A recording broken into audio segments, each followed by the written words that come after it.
नमस्कार. गौराई 3 दिवसासाठी माहेरी येते म्हणजे आपल्या घरी येते. गौरीचे आवाहन ज्या दिवशी असते त्या दिवशी गौरी घरात घेताना ताटात कुंकवाचे पाणी घ्यावे. घरातील एका सुहासिनीने कुंकवाचे हात तुळशीपासून ते घरात गौरी जिथे बसलेल्या आहेत तिथपर्यंत उमटवत जावे. गौरी घरात घेताना काय म्हटले जाते तर एक जण म्हणते गौरी आल्या कशाच्या पावली, मग दुसरी म्हणते धनधान्याच्या पावली. पुन्हा एक जण म्हणते गौरी आल्या कशाच्या पावली, मग दुसरी उत्तर देते धन संपदा सुख समृद्धीच्या पावली. गौरी आल्या कशाच्या पावली, हळदी कुंकवाच्या पावली.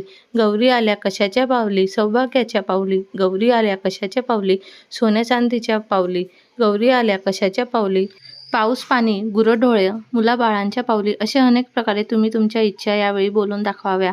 कारण गौरी आपल्या घरी येताना शुभता घेऊन येतात. त्या भरभराटी धनसंपदा सुख शांती आपल्यासोबत आणतात. अशा प्रकारे गौरी घरात घेताना दोघी स्त्रियांनी एकमेकींसोबत छान संवाद करत गौरी घरात घ्याव्यात.